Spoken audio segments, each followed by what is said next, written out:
freedom is the right to tell what they do not want to hear.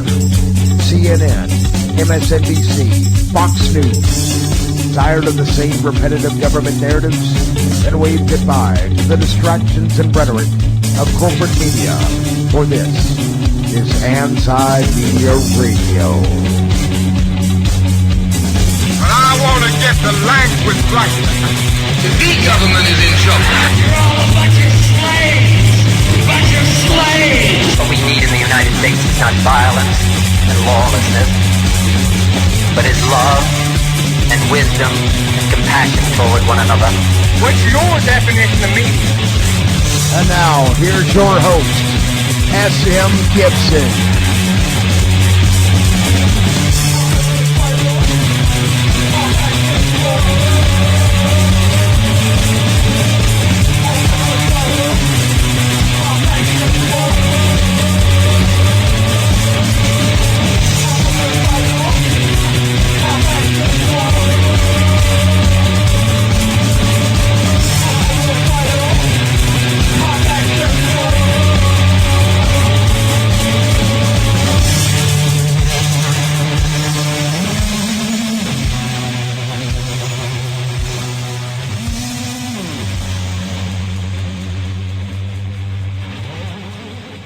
Welcome to another episode of Anti-Media Radio. I'm your host, S.M. Gibson. Still coming to you from beautiful San Diego, California. In the studio with us tonight, Mr. Nick Bernabe, the editor-in-chief of Anti-Media. How you doing? Glad you're still here, man. Thanks for having me on the show. And we have an absolutely special, wonderful guest, Miss Carrie Wedler. One of our writers with Anti-Media, among many other things that she does. Carrie, how you doing tonight? I'm great. Thank you for the wonderful introduction. Yes, ma'am. So, as always, I'll run down the stats for the evening real quick. We've had 47 officers, same as yesterday, die in the line of duty so far this year.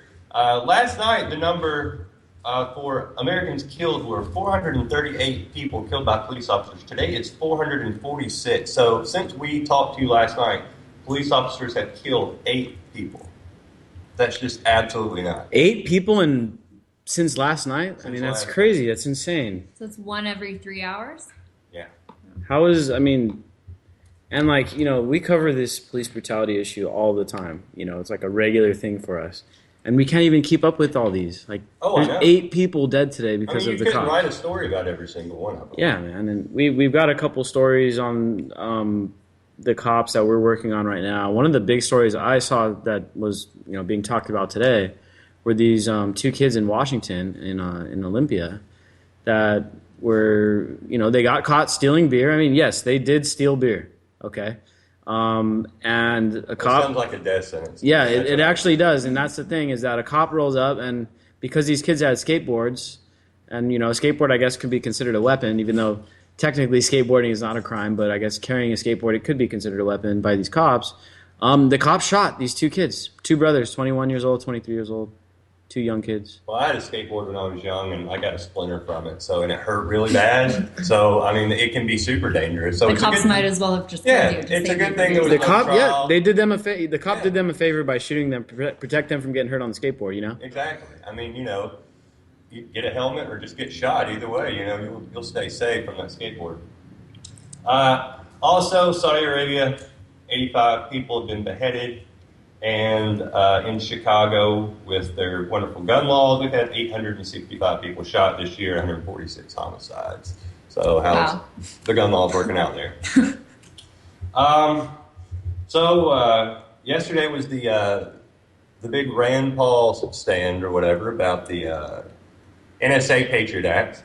And today has been interesting because everybody's been able to kind of give their opinion about it.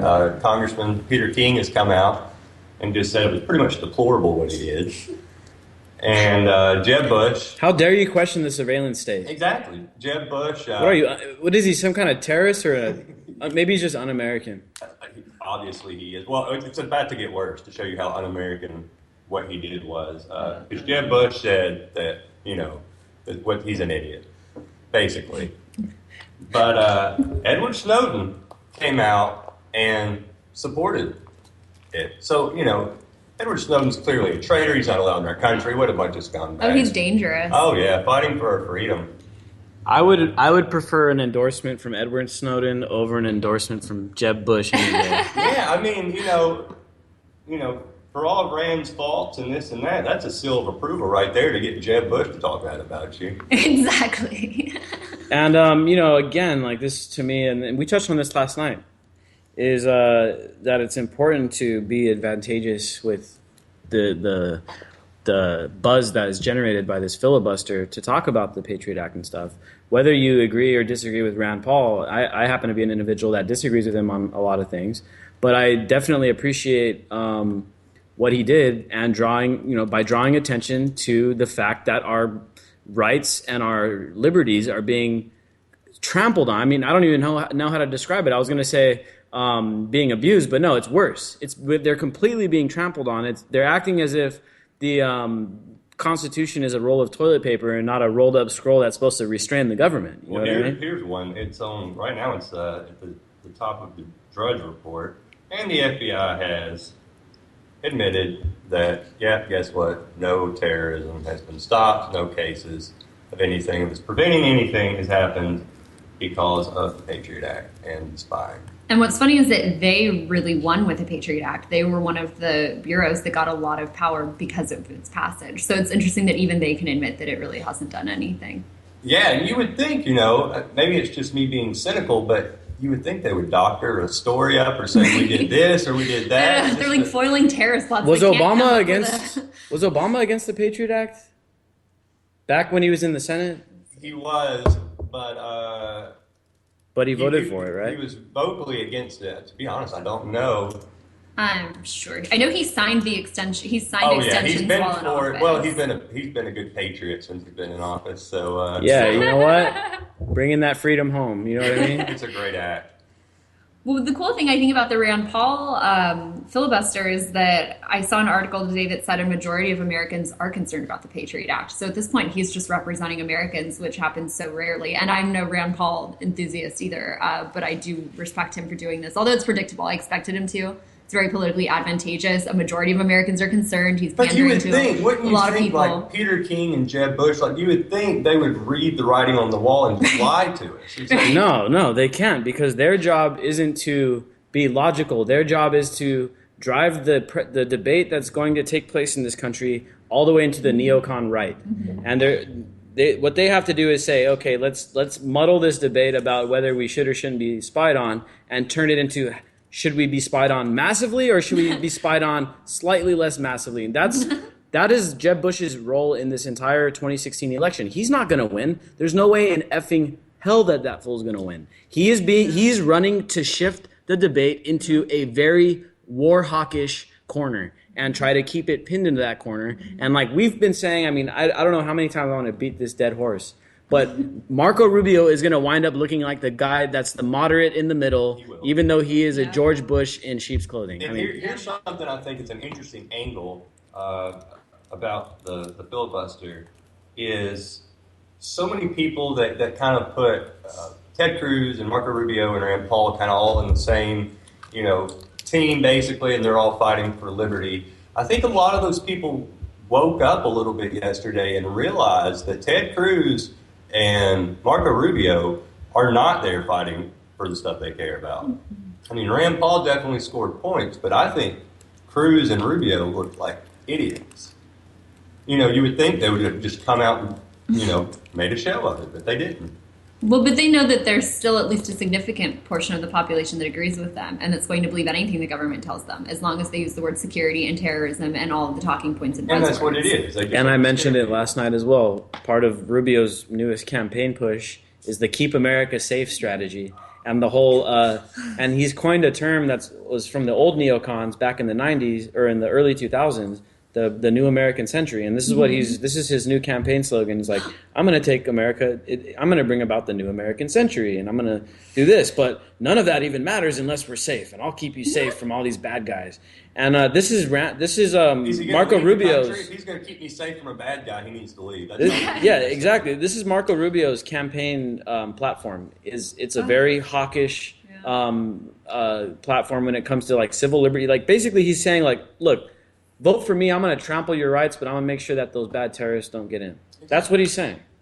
No, I don't know if Rand Paul discussed it because I'll be honest, I didn't watch the filibuster. I sort of just looked at the commentary. But for me, what's really staggering about the Patriot Act is that it's been used overwhelmingly in drug busts. And the same with like the sneak and peek warrants, which have been overwhelmingly used in drug busts. He did hit on that. Okay, yeah, I figured he would. That's a pretty important part of sort of debunking the Patriot Act. But I find it very interesting that, well, actually, I guess it's not interesting. He's always talking about civil liberties. He's been talking about the drug war for years. It's just interesting to me that Mark Rubio and Jeb Bush will never mention that. They'll never discuss the actual facts of the Patriot Act. They just want to keep pushing the propaganda. Oh, absolutely. Yeah. And Rubio can't because Rubio, and I'm sure Bush too, but I know for a fact that Rubio is being funded by the private prison system, so the drug war is big business for him. Oh, yeah. Exactly. He needs the Patriot Act to keep his money flowing. Now, the other thing that Obama stated yesterday, he put out a statement saying, hey, Congress, if you don't get your shit together and extend the Patriot Act or renew the Patriot Act, we're going to have to start winding down the NSA bulk data collection for Americans on Friday. That's tomorrow. So, if we don't see any action, they're going to slowly but surely start winding down this. They don't need to slowly but surely do anything. They need to, and this is something Rand said. He called on Obama. He said, sign an executive order right now and end the whole thing. Be done with it immediately. Well, because of that recent court ruling that basically said that everything that they were doing with the NSA when they were, tapping into American data and spying on Americans, that court just ruled that it was illegal, right? Right. So that's why they have to wind it. If it isn't extended, they literally have to wind it down, or the court is going to start going in and But that's like saying if I causing, go out and kill people, you need to stop killing people. You don't have to stop immediately. I mean, you can just let it taper off and just kill You people. can continue to kill people if you and your buddies get together and sign that piece of paper. Right. Then you can keep killing people. So, yeah. And to me, it's kind of like this. It just shows that there's no moral balance here. There's no moral compass. It's like, well, we know that it's illegal, that people, us spying on people is illegal, but as long as you guys pass this new bill, we're going to just go ahead and keep letting everybody do it. Oh, yeah. Well, and these are things that not the Justice Department, but I don't know why the name is eluding me right now, the secret courts. The FISA courts? The FISA courts, yeah. Like, they've been approving this for years. So I think it's, as much as it's cool that the ruling lately has been that it's unconstitutional, like, they've been acting as if it is for a very long time. And so I see this much less as really respect for people's civil liberties and much more just a political ploy, because they're realizing that people are extremely fed up and they don't really have a choice, which is fine. It's public pressure. It's forcing change, but it's not really coming from genuine intentions. Right. I think you're absolutely right about that. I want to shift a little bit topics. You just had a story get published up on the antimedia.org just right before we went on air about the banks and the $5.7 billion fine. And we talked a little bit about this last night. We touched on it a little. Right, yeah, but we didn't really get into it. Tell us a little bit about the article and kind of why this isn't as good as it sounds. All right. Well, $5.7 billion is a lot of money, and it's really been touted as a success against the financial elite. The government stepping in and making sure that they're held accountable for the crimes they've committed. So what they were doing is it was manipulating global currency and interest rates as far back as 2007. So we're going back to things that caused the financial collapse. And since then, a lot of politicians' talking points and a lot of bureaucrats have sort of said that what they're going to do is they're going to step in, they're going to punish these regulations in order to deter further crime. And so what happened is these companies pled guilty. They admitted they did it. I mean, no one's going to jail for this. They only destroyed a global economy, but they're just going to pay $5.7 billion. They did. Right. And that's the thing is Loretta Lynch, the Attorney General, made it seem like it was this huge success, and I'll actually quote her. She said, "Today's historic resolutions are the latest in our ongoing efforts to investigate and prosecute financial crimes, and they serve as a stark reminder that this Department of Justice intends to vigorously prosecute all those who tilt the economic system in their favor, who subvert our marketplaces, and who enrich themselves at the expense of American consumers."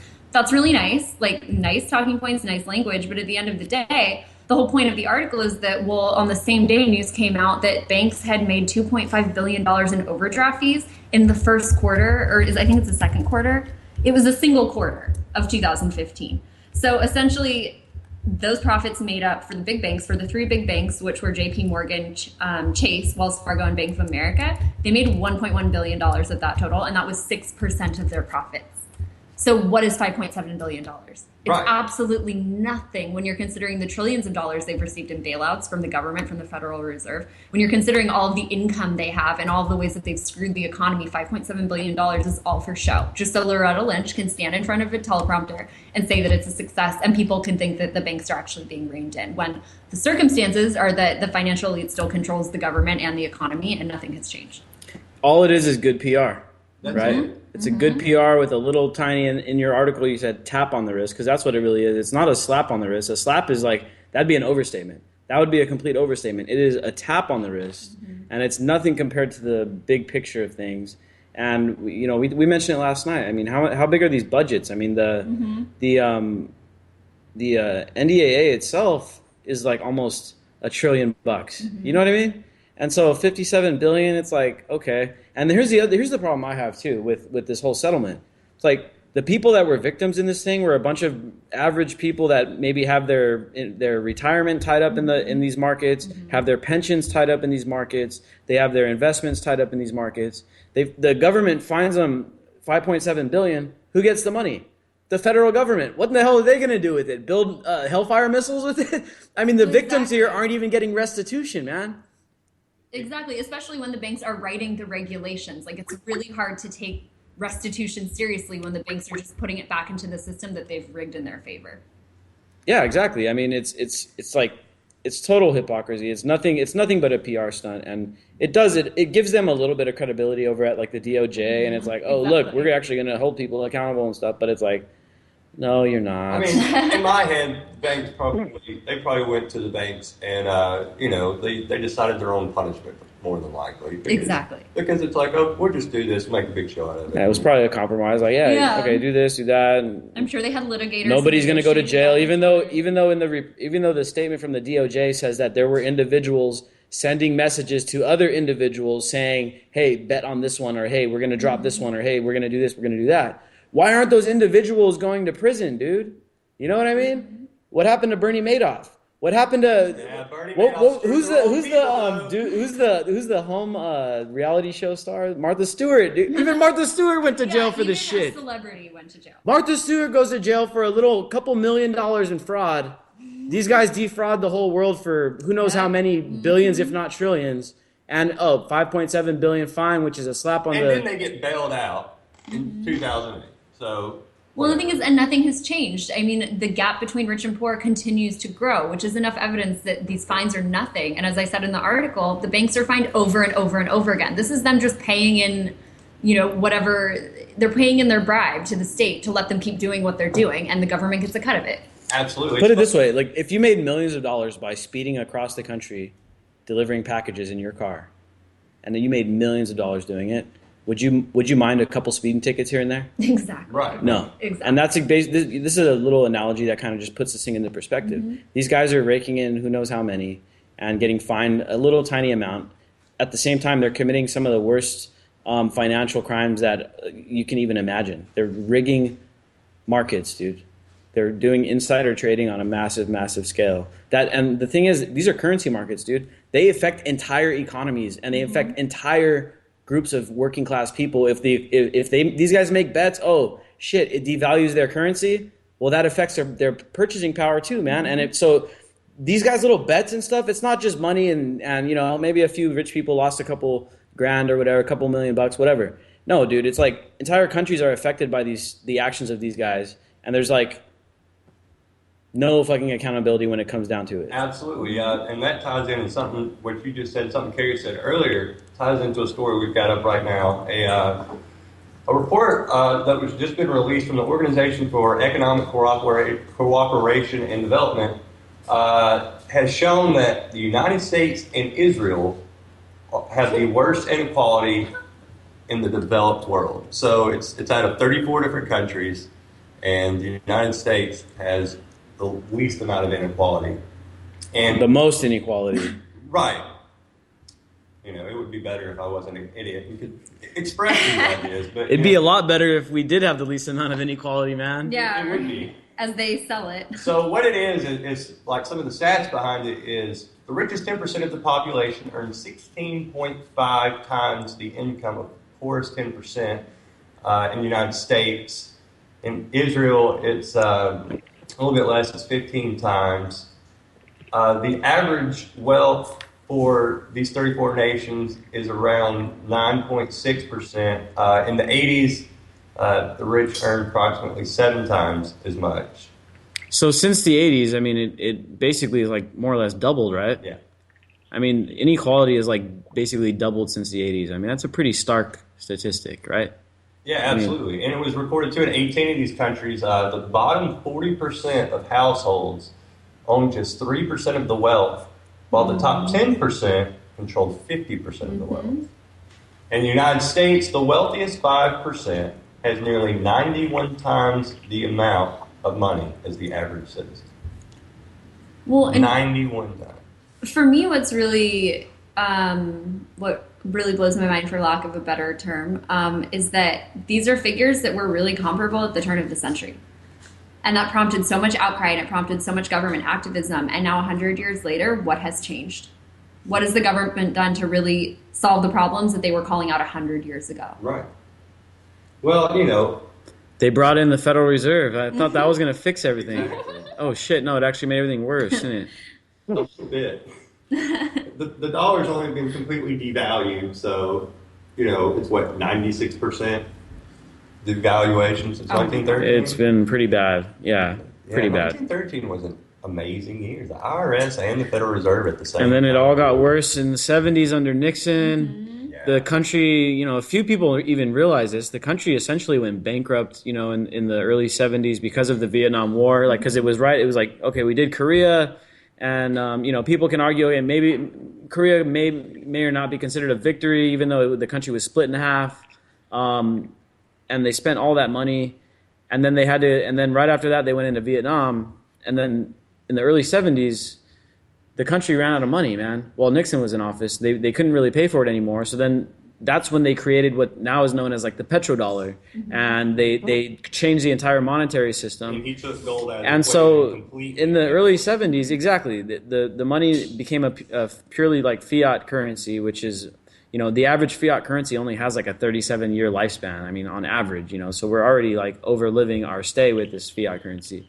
The other thing is that like, that is when a lot of these really big, egregious policies started coming into play, like the drug war and things like that. And like this really aggressive foreign policy started like coming into play. And like in the past, when the monetary system was actually had something backing it, there was like a ceiling to the amount the government could actually like spend and what they could actually get away with. You know what I mean? Because they actually had to be responsible with the money and relatively responsible with it. Now since it just comes out of thin air, and literally the Federal Reserve has been printing. They recently stopped, but they were printing quantitative easing, you know, by like billions and billions of dollars a month.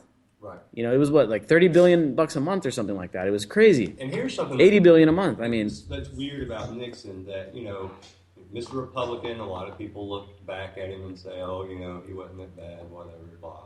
Well, with Watergate, that's like child's play. Exactly. But, you know, today you get, you know, we need made in America, we need jobs here, blah, blah, blah, blah, blah. Guess why that happened? Richard Nixon opening the doors with China. Who owns our debt right now? China. Who made that happen? Richard Nixon. True. So Richard Nixon has his hand, as do many others, in bankrupting this country. I have a question, actually. Since Israel is also sort of a culprit here as well, I don't know much about their banking system. Do they have central banking? What's their... Yeah, they have the Israeli Central Bank. Okay. Yeah. Oh, speaking of Israel... One of our... And here's another thing that's related to that. One of the board members of the U.S. Federal Reserve is I think he's a former head of the Israeli Central Bank. Of course he is. And now he works for the U.S. Federal Reserve. So, I mean, it just goes to show that there's probably a really cozy relationship between all of the Western central banks. Of course, the European Central Bank and the Fed, they all work together. The thing that was encouraging recently, I reported on the anti-media, was that there was a huge resistance to the ECB going into its new location in Germany. There was like actual riots to try to stop this central bank from opening up. I mean, the people in Europe are tired of being ripped off by austerity is the this big type thing of system. there. Yeah, exactly. And like this austerity thing is completely unfair, because what's happened is that like all of these people, it's kind of like the same thing with like Social Security and all that kind of stuff. Hold on, caller from 618. Can you please mute your background? My background is muted. What's up? What's going on, man? What you want to talk about today? Just kind of hanging out. Saw your show was on, and I'm gonna follow your Facebook page. So I just kind of see what's going on with you guys. Sitting here talking about austerity in the banking system and Israel and a whole All kinds of stuff. So like, you know, the thing about austerity is it's really unfair because like this is stuff that people have been paying into, and it's very similar to like the pension crisis and stuff. It's where like people are sold these ideas and they're I've got a question for you guys. I saw a photo on your Facebook I didn't really like. Oh. It was a picture of a American soldier saluting the flag and people worshiping a cow. Yeah, because what it's representing is, it's a false idol. It's a false idea, right? Well, no, it's an idol. A flag it's an idol. Yeah, but that's kind of fucking rude, you know. I think. How so? Sorry for my language. Is it okay? Yeah, sorry, man. You can say what you want. Just try to refrain from using the F word on air, please. No, I'm sorry about that. No worries, man. Go ahead. It's just kind of because I've done my service. You know, I did 6 years, and I got out of there. I was medical leave for my shoulder. And now let me ask you a question. Did you fight for a flag, or did you fight for family members and people that you love? I fought for my country, the people in the country, or a flag? I live for my country. Okay, this beautiful fucking country. Oh, fuck, I got a real bad now. I'm sorry, but this country. I've lived here for 54 years. I was born in Germany, and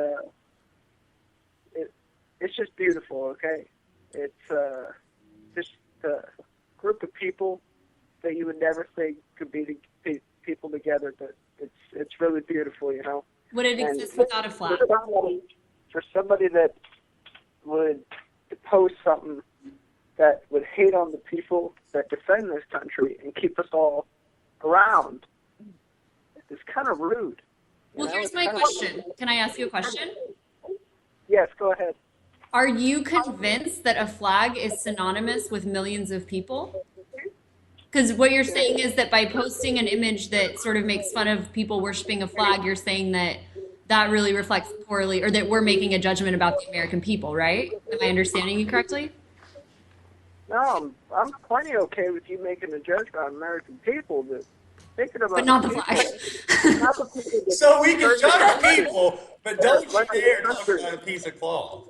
That let this country stay how it is. You go, I swear, you guys take your, I don't know. I mean, I like you guys. I think you're great. I don't agree with today's media and how they shift focus from stuff that's not as good as it should be. You know, stuff that's kind of like we hear about all the time. They just make money off this stuff. They only give us stuff that, you know. But see, I think you're misrepresenting it. People get murdered and they don't say anything about it, but, you know, shit, ISIS does something. Oh, yeah, let's cover that. But I really think that the people who defend this country are the real heroes. And I agree with you. I've got close family of mine that are veterans and stuff. But you know, the thing that I kind of want to bring back here, and as far as the meme, you know, it makes reference to the golden calf, right? The meme, and if you know if you've read the you might know the story from the Bible.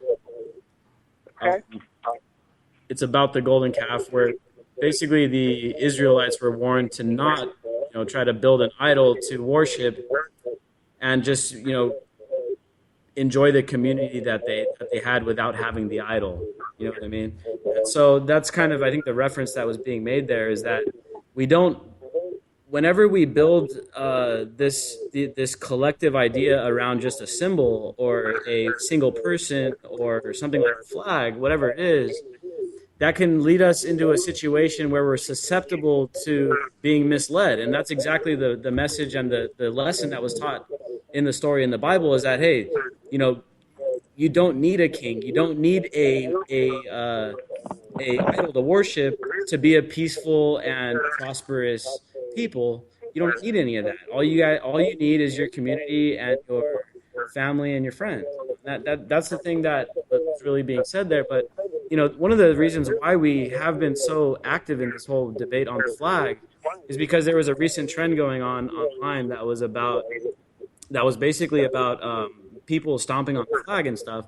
And there was this really big outrage about it, and it's understandable where the outrage comes from, but at the same time, the flag is supposed to represent like a lot of these ideals of freedom and like freedom of speech and stuff. So it was kind of ironic that people were saying that they shouldn't have the right to stomp on this flag or whatever.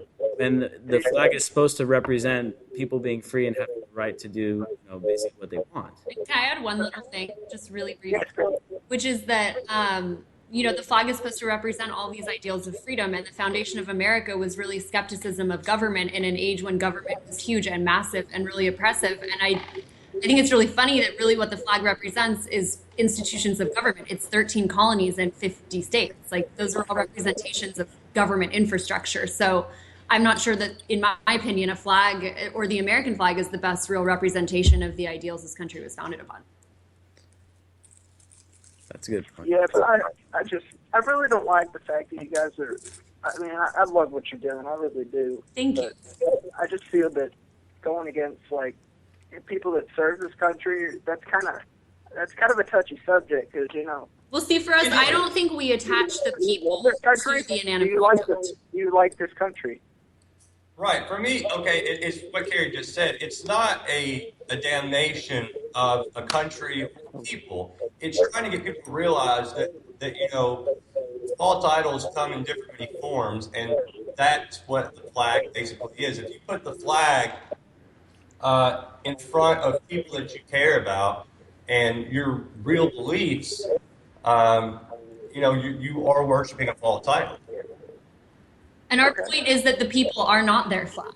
I don't think that a piece of cloth can really represent the great diversity and the great innovation of people who live in America or any other country on the planet, for that matter. I think there's far more depth to a people and to individuals than a flag can represent. And so for us, we're not drawing a connection between the people and the flag. For us, we're trying to break that connection because we value people so much. What I think we should do is we should rally around the flag instead of stomp on the flag. We should try to make this country better than just bitch around and hate on it. I think definitely, man. But here's the thing.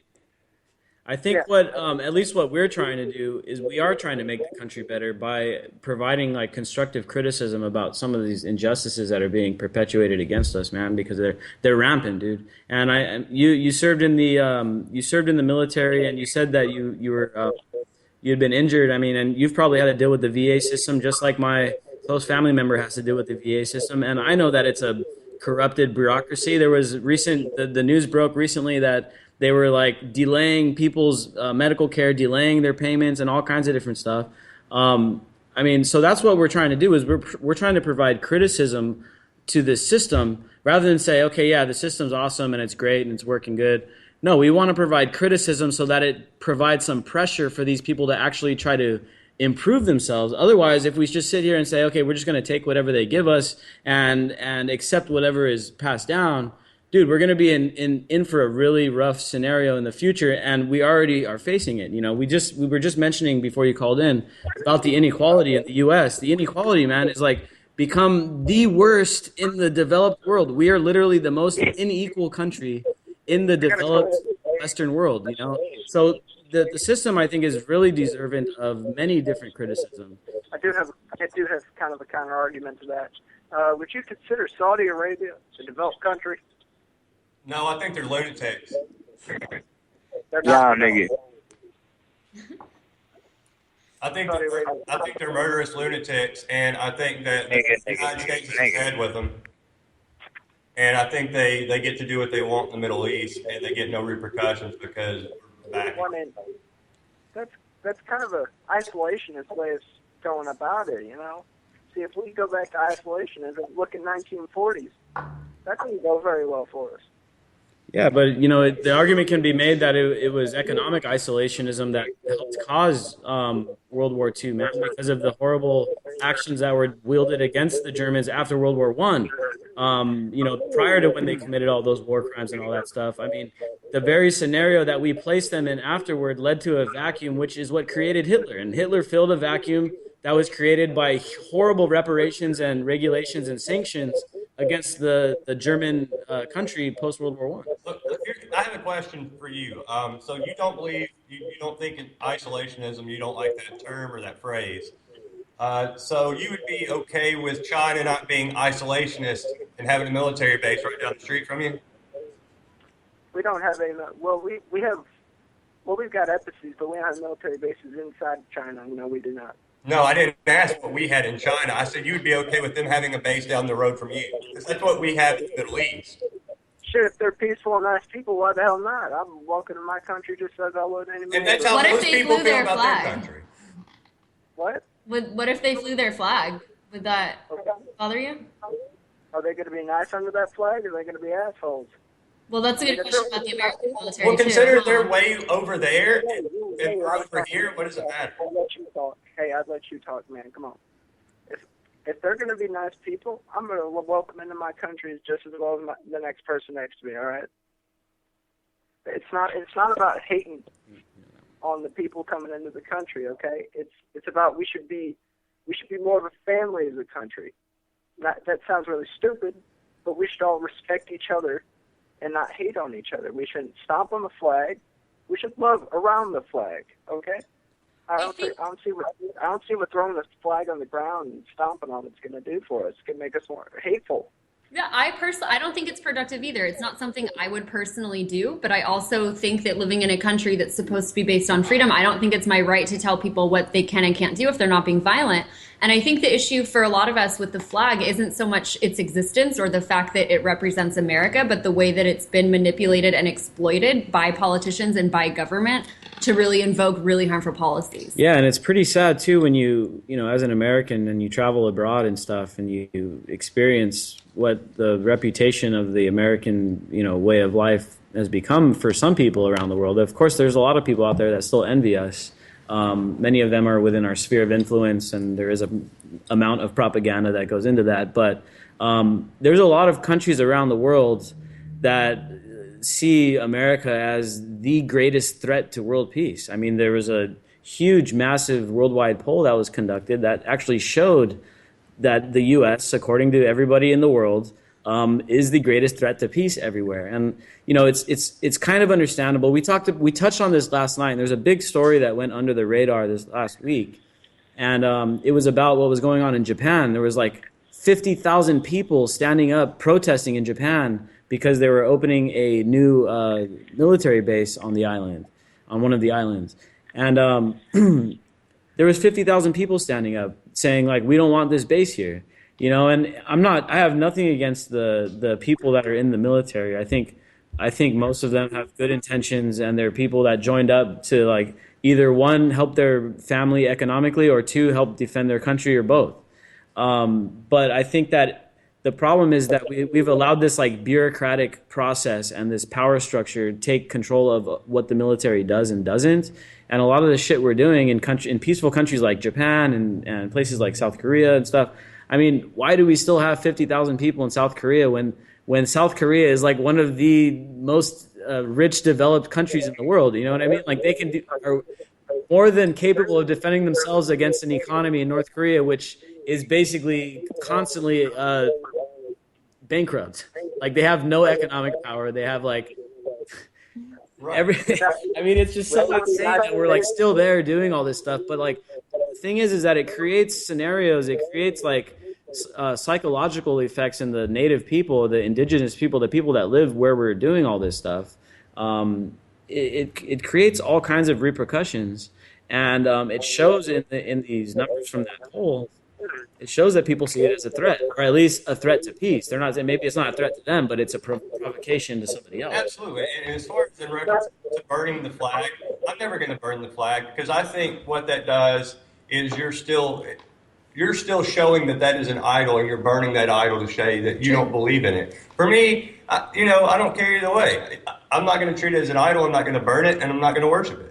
Yeah, I agree with you, man. I think like, burning it and stomping on it, that's a very divisive way of going about making a statement. But you're still recognizing it as an idol. Yeah, but you got to recognize that it's also just a political statement, and it's a political statement is a political statement, and so it's there. It is what it is, Absolutely. But is it the best way of going about doing stuff? No, it's not.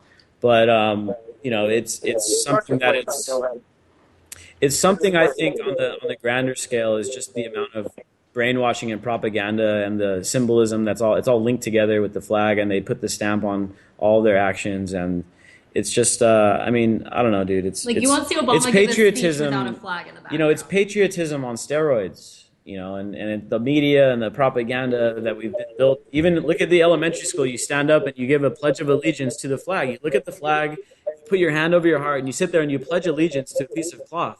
And every single kid in elementary school is basically required to do this. Yeah, you can make like religious exemptions and whatever belief exemptions, but like for the most part, 99% of the kids sit there and salute the flag every day and pledge allegiance to it. But what happens when that flag becomes something that you don't want it to be? Right. Do you still want to be allegiant to it? And that's the question. Fucking leave. You mentioned religion. Now, here's a quick question: are you religious? Do you believe in God? Yes, sir. I'm a Baptist. Okay, so you're a Christian. Yes, you could say, yeah. Okay, see, I think that's great, and my Bible teaches me that I shouldn't worship false idols. Okay. And that's why I think the American flag is representative of that. I serve and I live under this flag. Okay, it's kind of it's a principle of I love the people around me and I love the people near me. It's not a this is my flag, and if you don't like this flag, I'm gonna fucking murder you. I'm sorry, I'm gonna murder you. It's not one of those kind of things. I mean, I don't care if you don't like the flag. Just it's throwing it on the ground. That's like going and bashing another person's religion. It's just screwed up. It is, man, but I really appreciate your call. Thanks so much for calling in and sharing your opinions with Yeah, us. man, I really appreciate your perspective too. Yeah, Thanks for being civil. Yeah, area code 205 to Anti-Media Radio. What is your name and how you doing? Yes, this is Chase, man. How are you, man? Doing good, Chase. How you doing?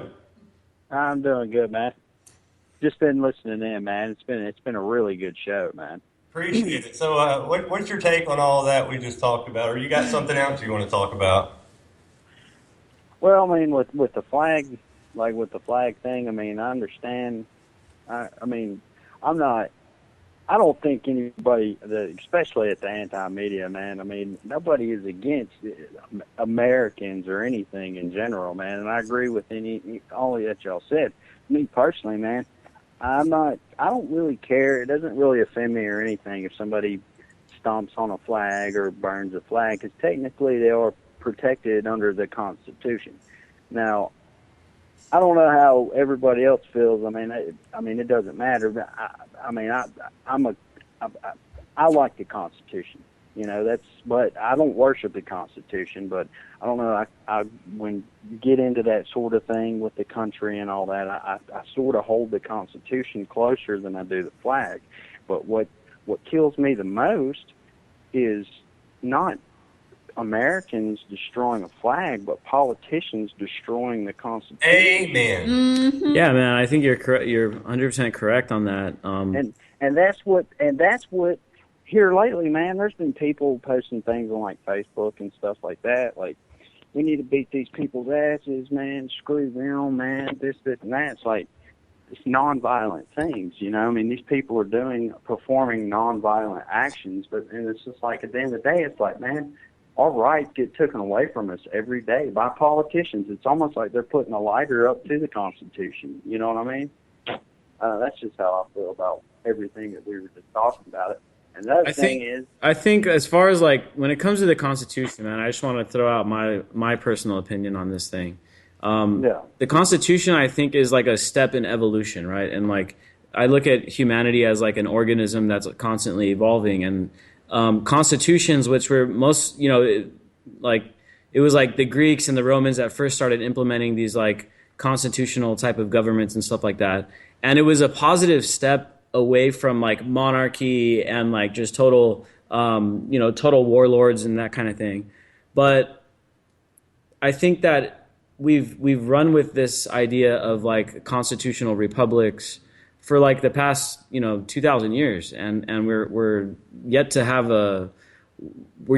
one that is shown to be enduring and didn't resort back to the same issues that the Constitution originally tried to prevent. You know what I'm saying?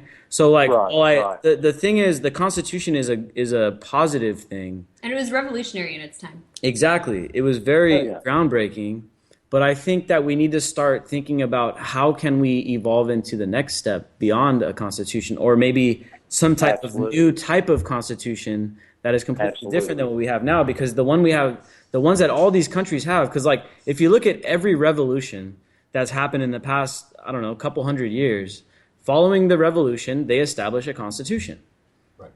But yet, if you look at those countries today, whether we're talking about Mexico, whether we're talking about, you name any of these countries that have had revolutions, Spain, countries in Europe, whatever, they're all still back in the same basic oligarchy structure that may be slightly tweaked, slightly different. Maybe a few different people own the wealth instead of a few other people. But like the main thing is that there's still just a few people that own all the wealth, that control all the resources, that are influencing over all of the trade in these countries and stuff. So like the names, the constitutions, all of that stuff changes. The flags change, all of that stuff changes. But the only thing that remains and endures is the oligarchy. Absolutely. And it's been going on for 5,000 years. It predates the Constitution. The Constitutions were invented to prevent that shit. We've seen what happened with Alexander the Great. I mean, then all of a sudden it was Julius Caesar. I mean, those used to be constitutional republics, and then they become empire. Right. You know what I'm saying? Same exact shit just happened in the U.S. in the past, I don't know, 50 years, dude. We became an empire. We were born out of an empire. We just continued the empirical ways. Okay, I've got a stat here for everybody. I'd like to get y'all's opinion, speaking of this being an empire. The United States, if y'all haven't heard yet, just agreed to give Israel $1.8 billion in weapons. And an interesting stat is that is $3.1 million for every child that Israel killed in Gaza last summer. Ooh. So, what's your thoughts about that, Chase? I haven't even kept up with that, man. Yeah. I mean, it's hard to even think about it. It sucks to think about it too, man. Yeah. And we just keep funding it, and relating it back to the story you were just mentioning, it's like those two countries are the highest in inequality, dude. Exactly. Mm-hmm. So the average Israeli citizen, just like the average American, is stuck in between a rock and a hard place, right? They're probably living paycheck to paycheck. They don't own very much wealth. They're, strapped for cash. They're relying on government to, in one way or another, help make ends meet. Israel gets a really, really bad rap, but I want to play devil's advocate here.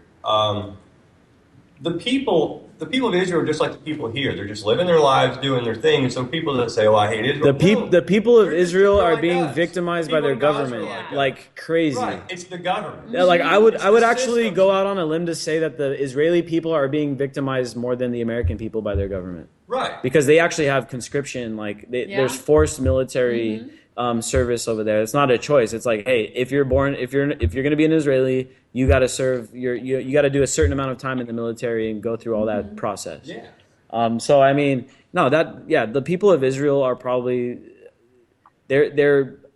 It probably sucks to be an Israeli citizen because you're sitting there and you know that you're funding the shit. You know that you're paying in, buying in. Yeah. But they're actually there and like seeing it firsthand. Like they're paying right into the destruction of their neighbors, like bombs are dropping on their neighbors a few miles away. But to be fair, a lot of them want that.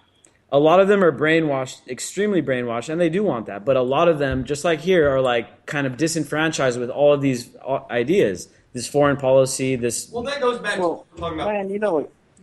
You know what kills me is they go over there and they, a lot of people, let's go over there and bomb them. Let's go over there and destroy these people's countries. But what people don't realize, you're talking about like all these terrorist organizations. Well, you send somebody over there and you bomb somebody's country, somebody, brother, sister, mother, father, somebody just dies.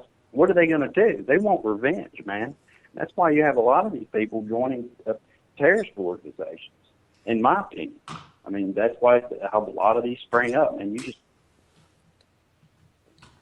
Oh, no, I totally agree. And what you're saying has been documented by evidence, like factual evidence. What you're saying is exactly the mechanism that keeps this perpetual warfare state going. So it's, okay, let's drop bombs and we'll create terrorists, then we'll have more terrorists to drop bombs on. And it's just this endless cycle of violence. And here's what's scary. Ron Paul brought this up in the debates. Blowback, man. He brought textbook all this blowback. up in the debates, and they turn around, and this is how they weasel their way out of it. So you're saying we created the terrorists? America didn't do that. You're saying we deserve what we get? And I do want to say, though, as far as blowback, I looked up the definition, and it's technically unintended consequences. And call me a cynic, but I'm to the point where I view American foreign policy as very calculated and very intentional, and they know that they're creating terrorists, and they don't care. I don't want to flat out be like, well, they're intending to create. It's just like the drug war created gang members, man. Created all these street gangs, man. As long as it's geopolitically advantageous, and let's just take Libya as the prime example here. Let's just say, okay, well, Gaddafi was on the verge of forming an African Union that was going to implement a new form of currency that was going to be independent from the petrodollar. Okay, and then let's say, these are like Gaddafi's a bad guy. He's killing his people, and we're gonna go in and we're just gonna go, and it's such a nice little soft term. Make a no-fly zone. You know what a no-fly zone entails, right? It entails dropping a shitload of bombs on all of their defense mechanisms, all of their radar, all of their anti-aircraft missiles, all that stuff. All of that stuff gets destroyed by drone strikes. That's what a no-fly zone does. And then they sit there and track down the Gaddafi and allow these guys to just assassinate him right in the streets. Speaking of drone strikes, the Pentagon came out today and said more than likely we killed some children with our drone strikes. So this was in Syria or elsewhere? Yes. Probably Syria, Afghanistan, Iraq. It was in Syria for this. It was in November of 2014. And it's the first time they've publicly really acknowledged that they did it and they didn't mean to. Yeah. So it's supposed to be like this big accountability story, which is like, really? Now? Just two people? This is all you're going to acknowledge? Hundreds have died. Thousands have died. These guys they'll risk the blowback as long as there's going to be an economic payday. Mm-hmm. As long as these corporations that are backing these bureaucrats that make these decisions are going to make a windfall, they'll send it in, they'll make the no-fly zone, they'll drop the bombs. Well, and right now the blowback is guaranteeing that payday. Exactly, and it's just making it a never-ending cycle. It's like a scheme. It's like a Ponzi scheme, but it's like just a profit-making scheme. But the problem is that it's robbing basically all the people that are paying the taxes and stuff. All the people that are paying paying for what's going on. It's just taking from all of us, and it's sending it and turning it into profit for the contracting industries.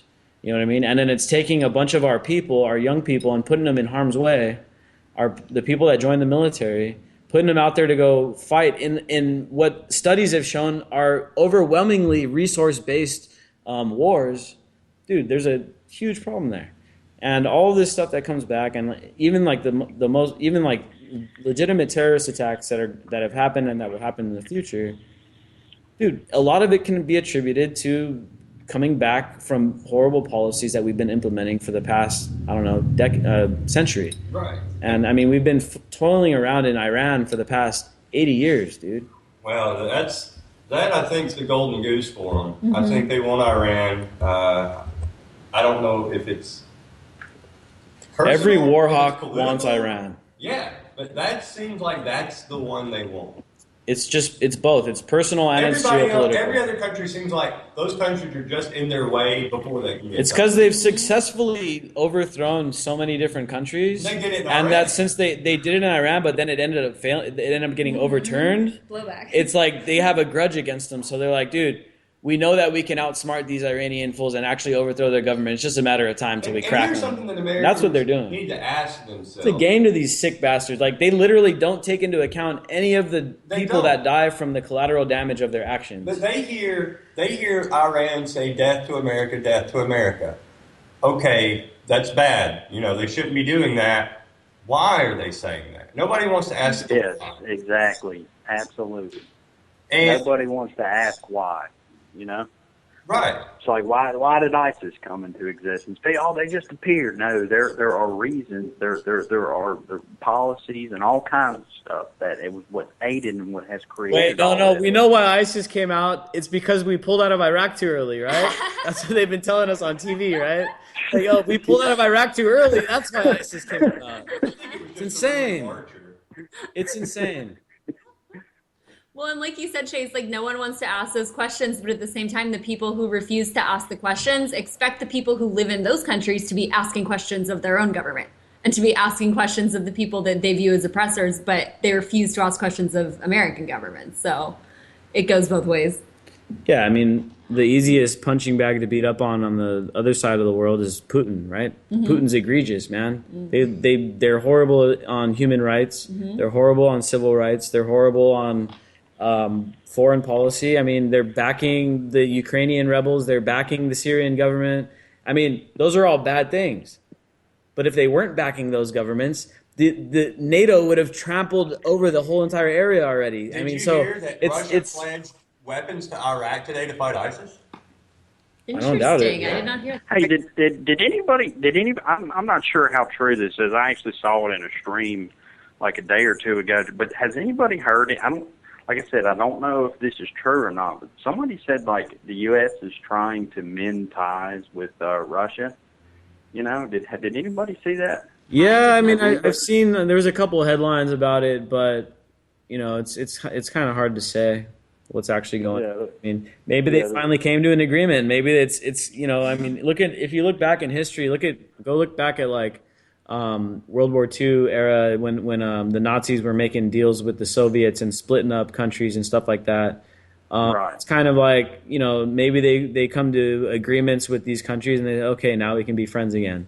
That was a close flare-up, but okay, now that we have agreed to extract the resources from Syria together, we don't have to necessarily fight over them. You know what I mean? And so if anything does come of that, that's most likely the scenario, because the only reason these countries are in there sending in advisors, because keep in mind that there's a lot of Russian advisors within the Syrian government and training the Syrian government army and military how to like defend against all of these, you know, against ISIS and all that stuff.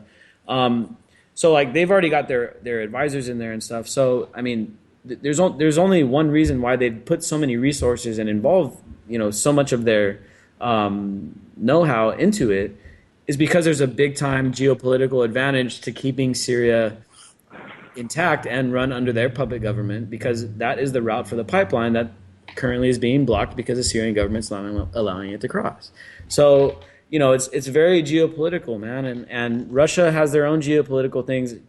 The perfect other example is with Ukraine, because the East Ukraine is where they run all their pipelines into Europe, where they sell almost all of their oil and natural gas, goes through these pipelines in Ukraine. They have a huge interest in keeping it, you know, keeping it under their control, man. So like, if they can come to an agreement where NATO's like, all right, man, look, just let us take 20% of the profits off this pipeline, and then we'll stop fighting you in Ukraine. The civil war would be over tomorrow. Sean Hannity disagrees with that completely.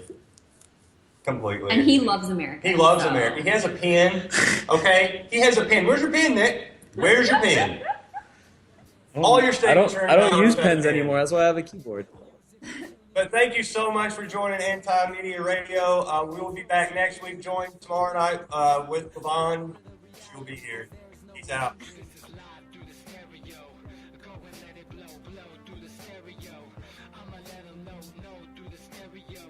Yo, here we go, through the stereo. This is live. I'ma let them know through the stereo. Yo, here we go through the stereo.